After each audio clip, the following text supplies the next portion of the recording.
नमस्कार, स्वागत है आपका। तेज मुकाबला देख रहे हैं आप। मैं हूं आपके साथ मिशा बाजवा चौधरी। कृषि कानून पर बात आज 11वें दौर में पहुंच गई है और इसी के साथ ये भी तय हो गया है कि बात कल तक जितनी आसान लग रही थी उतनी आसान तो नहीं है। किसानों ने साफ कर दिया है कि वो कानून रद्द कराने के लिए आए हैं और दिल्ली से वो कानून के खत्म होने के बाद ही जाएंगे। सरकार चाहती है कि अभी कोई बीच का रास्ता निकल आए, लेकिन ऐसा हो नहीं पा रहा है। किसान इस पर राजी नजर नहीं आ रहे हैं कि कोई भी विकल्प उन्हें सूट नहीं करता। उनका बार बार यही कहना है। अब सवाल यह है कि सरकार के पास आखिर रास्ता क्या बचता है। सवाल यह भी है कि अभी भी सुलह की कोई सूरत बाकी है क्या, या फिर अब दोनों पक्षों में टकराव तय है। आज इसी मामले पर होगा तेज मुकाबला।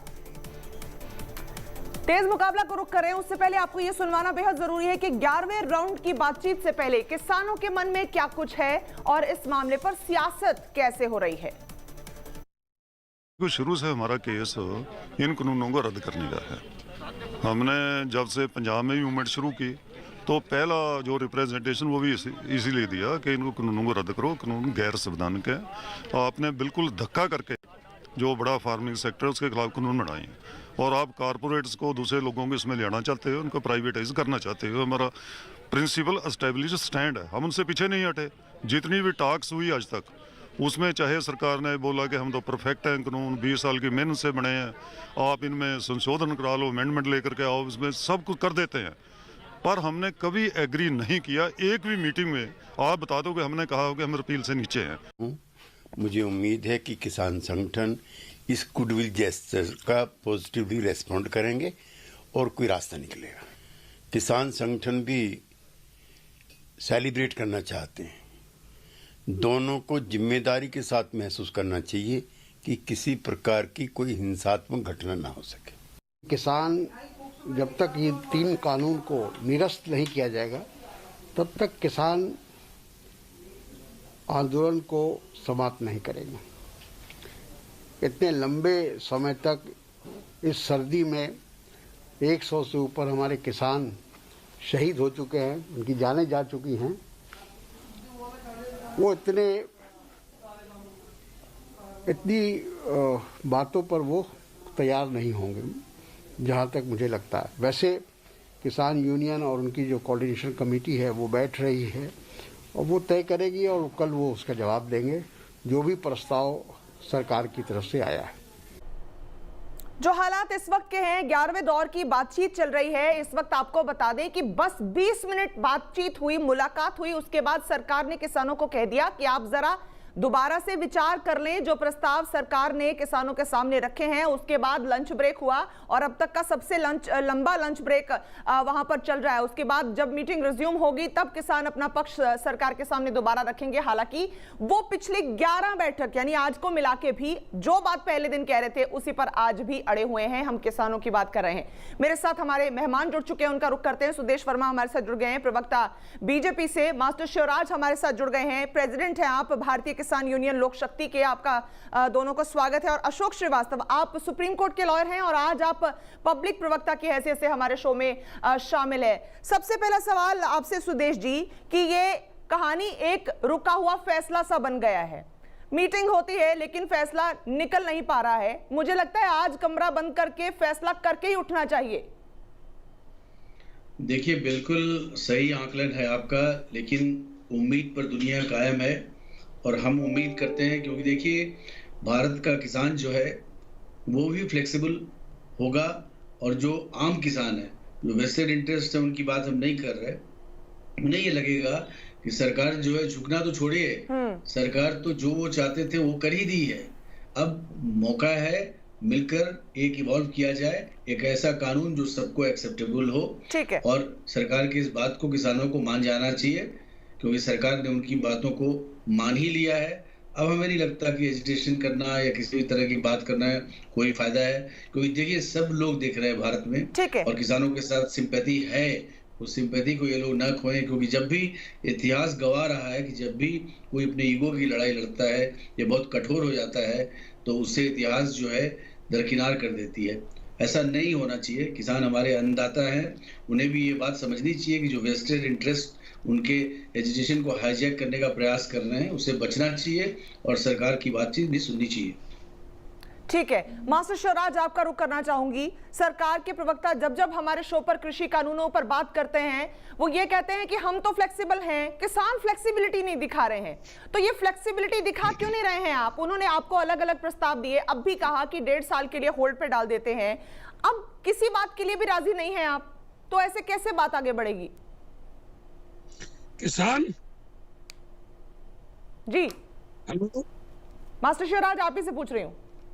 जी, मैं ये कह रहा हूँ, जब देश के प्रधानमंत्री जब विपक्ष में थे, जब प्रधानमंत्री नहीं थे, जब मुख्यमंत्री थे ये, तो इन्होंने खुद कहा था अपने भाषण में, इनकी लाइव देखो, कि बहनों भाइयों एमएसपी को गारंटी कानून होना चाहिए, देश में नहीं होना चाहिए, डीजल 35 रुपए लीटर होना चाहिए कि नहीं होना चाहिए।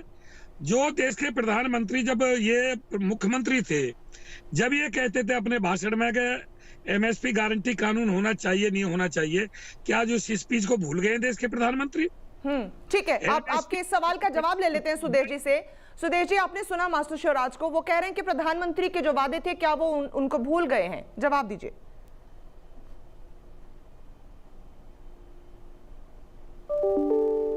आपकी आवाज हम तक नहीं आ रही है, हम आवाज को दुरुस्त करते हैं सुदेश जी, फिर आपका इसी सवाल के साथ रुख करेंगे। इतनी देर में मैं आशुतोष जी को डिबेट में ले आऊं। आशुतोष जी, जिस तरफ ये मामला नजर आता है जाता हुआ, सुप्रीम कोर्ट ने कमेटी बनाने की बात कर दी, किसान कहते हैं हम उनके सामने नहीं जाएंगे, सरकार के साथ डिस्कशन पे डिस्कशन हो रही है, कंक्लूजन कुछ नहीं निकलता है। एक पब्लिक प्रवक्ता की हैसियत से आप इसको किस नजरिए से देख रहे हैं? सरकार कहती है किसान जिद कर रहा है, किसान कहता है सरकार जिद कर रही है। देखिए, मैं तो यही कहूंगा कि इस पूरे मामले में जिस तरह से किसान भी लेके चल रहे हैं कि इसमें जो है रिपील होना चाहिए सारे के सारे लॉज, और सरकार कह रही है कि भाई हम इसको रिपील नहीं करेंगे, इसके अंदर जो आपको गलती लगती है, जो गड़बड़ियां लगती हैं, हम उसको ठीक करने के लिए, उसको दुरुस्त करने के लिए हम तैयार हैं। और जैसा हम लोग हमेशा से शुरू से देख रहे हैं कि पूरा मामला सुप्रीम कोर्ट में चल रहा है, और सुप्रीम कोर्ट ने पहले तो किसानों को अलाउ भी किया कि भाई वो उनका फंडामेंटल राइट है प्रोटेस्ट करना, उससे हम उनको नहीं रोक सकते हैं। बाद में जो है सुप्रीम कोर्ट ने सरकार से पूछा कि भाई आप इसका इम्प्लीमेंटेशन पे अभी रोक लगाएंगे या हम लगाएं। तो बाद में फिर सुप्रीम कोर्ट ने इसके इम्प्लीमेंटेशन पे रोक लगाते हुए कमिटी को अपॉइंट किया, और कमिटी को बोला कि आप जो है किसानों से बात कीजिए और इस पूरे मसले को जो है आप हल कीजिए। लेकिन ये बहुत ही अफसोस की बात है कि मुझे लगता है दोनों ही तरफ से कि इतनी कोशिश के बाद भी, यानी आपको भी लगता है कि दोनों ही तरफ से जिद वाला माहौल बना हुआ है। सुदेश जी, आपका वापस रुख कर रही हूँ। जो सवाल मास्टर शिवराज ने उठाया था, अब उसका जवाब दीजिए। प्रधानमंत्री नरेंद्र मोदी ने जो वादे किए थे, किसान वही याद दिलाना चाह रहे हैं उनको कि वो पूरे क्यों नहीं कर रहे। बहुत बार डिबेट में इस बात का जवाब दिया जा चुका है, मैं फिर से एक बार दोहराता हूँ, किसने कब क्या बोला ये उतना महत्वपूर्ण नहीं है, ये कानून महत्वपूर्ण है जो इवॉल्व किया है, और इसका एक बेसिस है इवोल्यूशन का। आप देखिए बहुत से कमीशंस, कमिटीज, बाकी पार्टियों के मैनिफेस्टोज को देख लीजिए, सबने किसी कानून में सुधार की बात की थी। अब हमें क्या करना चाहिए कि प्रधानमंत्री जी जब मुख्यमंत्री थे क्या बोले वो इम्पोर्टेंट नहीं, इम्पोर्टेंट ये है नहीं सुदेश जी, कम से कम ये बात थोड़ी हजम नहीं होगी। मास्टर शिवराज जी के चेहरे पे मुस्कान आ गई है सुन के ये कि प्रधानमंत्री ने कोई बात कही और आप कह रहे हैं ये बात इस वक्त महत्वपूर्ण नहीं है, ये बात कुछ हजम नहीं हुई। सिस्टम को सुदेश जी फोर्स नहीं कर रहा है, वो ठीक है आपकी बात, इसको यूज कर, इस कानून को मत मारो ना, ठीक है, लेकिन सिस्टम में चाहिए। सुदेश जी, आप मुझे सुन पा रहे हैं? सिस्टम में हम जाएंगे ही नहीं, ये भी आप कर सकते हैं। मेरी आवाज आप तक पहुंच रही है? रिफॉर्म हो रहा है, उसे होने देना चाहिए। चलिए कोई बात नहीं, इन्हें ऑब्जेक्शंस है तो सरकार उस ऑब्जेक्शंस को भी सुनने के लिए तैयार है। सरकार का इतना लचीला रुख और उसके बाद उनकी तरफ से इस तरह की बातें शोभा नहीं देती, क्योंकि हमारे किसान तो इतने कठोर हो ही नहीं सकते। ठीक है सुदेश जी, लेकिन ये बात कुछ गले नहीं उतर रही जो आपने अभी कही है। मास्टर शिवराज भी मुस्कुरा रहे हैं, उनसे उनकी मुस्कुराहट का कारण भी पूछूंगी। आप कह रहे हैं कि वो बातें जो उन्होंने प्रधानमंत्री नरेंद्र मोदी ने कही वो इस वक्त मायने नहीं रखती, ये बात कुछ हजम नहीं होती है। मास्टर शिवराज, आपके चेहरे की मुस्कान क्या कहना चाह रही है? क्या चल रहा है दिल में? क्या सोच रहे हैं आप? जो कहना चाह रही है, जब मनमोहन प्रधानमंत्री थे, जब तो माननीय प्रधानमंत्री ये मोदी जी कह रहे थे एमएसपी गारंटी कानून होना चाहिए देश में, और जनता से पूछ रहे थे होना चाहिए या नहीं होना चाहिए। आज डीजल और पेट्रोल भी बराबर में पहुंच गया है, खाद महंगा हो गया है, गैस से सब्सिडी। इसका मतलब ये झूठ बोल करके आए थे सत्ता में, झूठ का बाजार है, झूठ की दुकान से नहीं, ये दूसरी बात है। अभी जो आपने उठाया मुद्दा ये दूसरी बात है। सुनो मेरी बात, सुनो सुदेश जी, मैं एक जिम्मेदार व्यक्ति का बयान बता रहा हूँ। जब वो मनमोहन प्रधानमंत्री थे उससे पहला उनका भाषण बता रहा हूँ। आज क्या वो अपनी कही हुई बातों को है या झूठ का बाजार बेच करके सत्ता में रहना? किसान क्या मांग रहा है यही तो कह रहा है। जब प्रधानमंत्री जी आपने मनमोहन जी के समय पे ये कहा कि एमएसपी को गारंटी कानून होना चाहिए, तो आप एमएसपी को आज गारंटी कानून क्यों नहीं बना रहे? ठीक है, क्या ठीक है, वापस वही सवाल है। सुदेश जी जवाब देना चाह रहे हैं आपकी बात का, उनसे जवाब दूं? जी बोलिए। देखिए, पहली बात तो ये कि ये शायद सत्य नहीं होगा अगर आप एमएसपी के मुद्दे को उठा रहे हैं तो। इस कानून में एमएसपी नाम का कोई शब्द है ही नहीं। एमएसपी दूसरा मुद्दा है।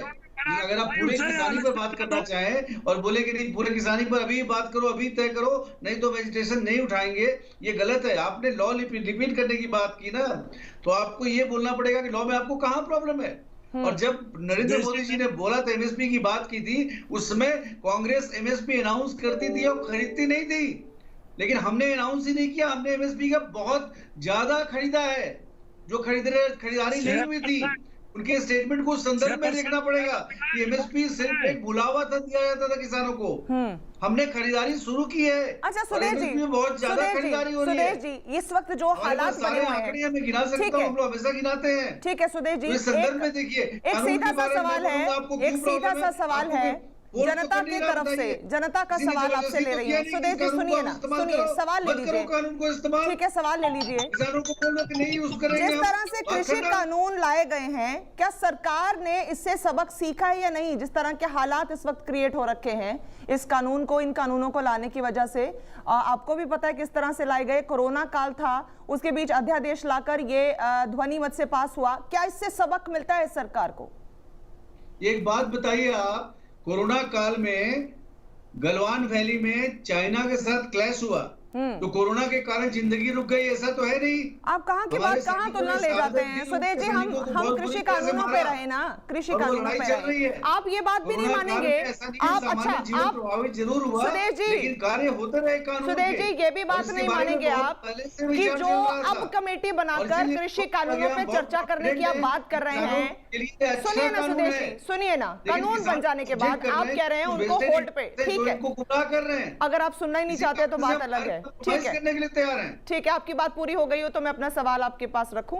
सवाल ये है कि आप अब जो कमेटी बना रहे हैं, 1.5 साल के लिए होल्ड पे डालने को तैयार हैं। ये सारी सिचुएशन तो कमेटी बनाकर डिस्कशन हर एक स्टेक होल्डर के साथ पहले होनी चाहिए होती है, वो अब कर रहे हैं। तो क्या अभी भी हम नहीं मानेंगे कि हमने कुछ सीखा इससे? देखिए, कमेटी बनाने की बात सरकार ने पहले की थी। हम इस फेवर में नहीं थे कि कानून को रोका जाए, क्योंकि बहुत लोगों ने एग्रीमेंट कर लिए थे। लेकिन कोर्ट ने ऐसा किया कि कानून को होल्ड में कर दिया, और इनके एजिटेशन के कारण हमने सोचा, चूंकि हमारे अन्नदाता हैं, इनके खिलाफ हम नहीं जा सकते, इसीलिए सरकार ने एक प्रपोजल दिया कि 18 महीने के लिए इसको हम सस्पेंड कर देते हैं, एक कमेटी बना के इस पर विचार करते हैं। चलिए, अब वो आज शाम तक देखते हैं मीटिंग में क्या होता है। ठीक है, ठीक है, वो फैसला मीटिंग में होगा। उम्मीद करेंगे कि एक रुका हुआ फैसला ना रह जाएगी, इस पे कोई जल्दी ही निष्कर्ष भी निकले। मास्टर शिवराज जी, अब दूसरा बड़ा मुद्दा, जनता आपसे जानना चाह रही है कि किसानों को अगर यहां आंदोलन करना है, आंदोलन वो कर रहे हैं, ये गणतंत्र दिवस वाले दिन रैली निकालने का क्या आपका मकसद, क्या हल हो जाएगा इससे? ये जनता को समझाइए जरा। कैसी बात कर रही हो आप? पहली बात तो देश का जो आधार और बेस है वो है किसान और जवान। देश की जो सुरक्षा है वो जवान के हाथ में है, और देश का जो पेट भरने का काम करता है, क्योंकि हमारा कृषि प्रधान देश है, इसको कृषि प्रधान कहा गया है। सही। उत्तम खेती, मध्यम पान, लिखित चाकरी, भीख निदान। ट्रैक्टर और टैंक भाई भाई हैं, और जवान और किसान बाप बेटे हैं।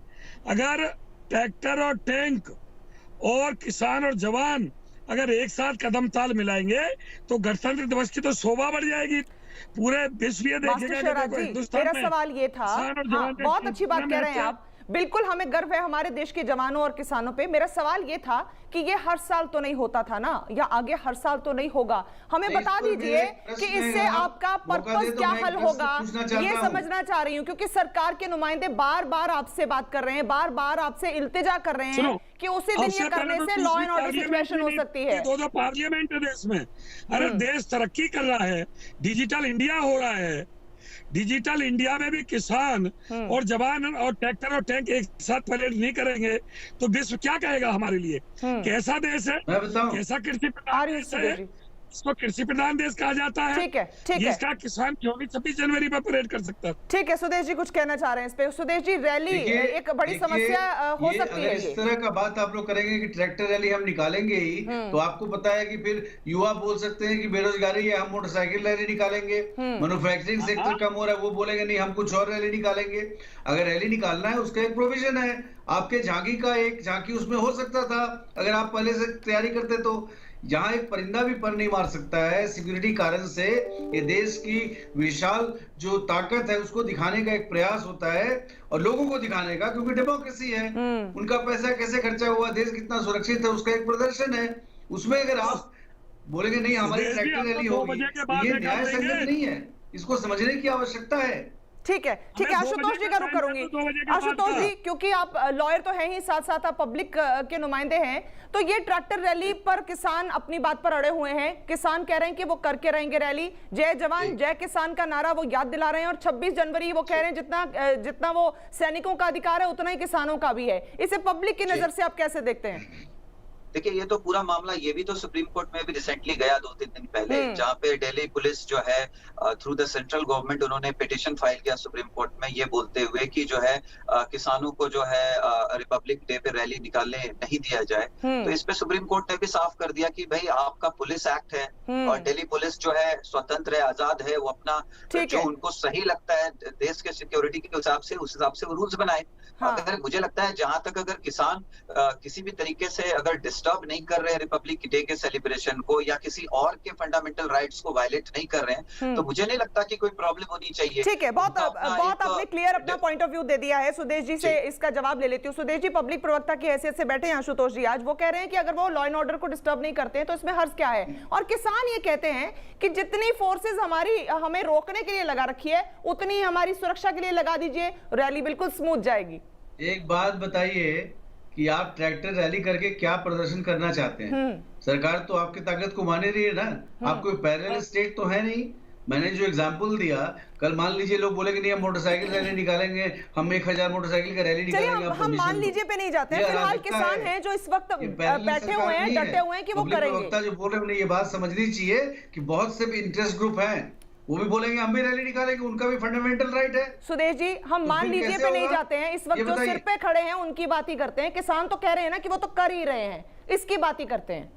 तो वो कह रहे हैं कि जितनी सुरक्षा हमें रोकने के लिए लगा रखी है उतनी सुरक्षा के साथ आप रैली भी स्मूथली करा सकते हैं। इस पे जवाब दे दीजिए। देखिए, आप सिर्फ किसान की बात करें, मैं कह रहा हूँ बहुत से इंटरेस्ट है ना, वो बोलेंगे मैं भी निकालूंगा, आपने किसानों को दिया, फिर हमारे व्यापारी बोलेंगे हमें आप नहीं दोगे, ऐसे सब लोग बोलने लग जाएंगे। ठीक है, आपकी बात समझ गए। मास्टर शिवराज, मेरे पास समय कम रह गया, आपसे एक लास्ट सवाल का जवाब चाहूंगी। ठीक है सुदेश जी, आपकी बात समझ गए। अब सवाल मास्टर शिवराज जी मेरा आपसे ये है कि ये जो ट्रैक्टर रैली आप निकालने जा रहे हैं, इस पे मुझे एक रफ आइडिया दे सकते हैं कि कितने ट्रैक्टर उम्मीद कर सकते हैं हम रैली में पहुंचने वाले हैं, और कितने किसान या कितने लोग, कितने आम आवाम उस ट्रैक्टर रैली में शामिल होने वाले हैं? कोई अंदाजा दे पाएंगे आप? पहले तो हमने ये कह दिया है जी कि हमको 2 बजे के बाद का समय दे दो, जब जवानों की परेड खत्म हो जाए उसके बाद किसान परेड करेगा। हमको एक सुरक्षित रोड दे दो, आउट ऑफ रिंग रोड दे दो, हम जनपद पर लाल किले पर नहीं जाएंगे, आउट ऑफ रिंग रोड पे अपना परेड कर लेंगे। कितने ट्रैक्टर आएंगे?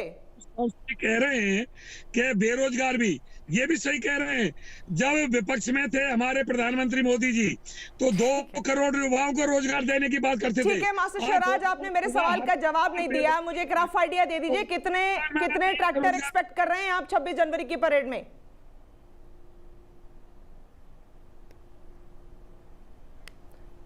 चलिए, संपर्क उनसे टूट गया है और लग रहा है कि किसान अपनी बात पर अड़े हुए हैं, और सरकार का अगर हमने सुना है जो भी पर्सपेक्टिव और पॉइंट ऑफ व्यू, वो अपनी बात पर अटल नजर आ रहे हैं। आज 11वें दौर की बैठक चल रही है, उम्मीद है उससे कुछ निकल कर नतीजा जरूर आए, वरना ये एक रुका हुआ फैसला ही बनता नजर आ रहा है। तेज मुकाबला में आज मेरे साथ बस इतना ही। मेरे मेहमानों का शुक्रिया, आप बने रहिए तेज के साथ।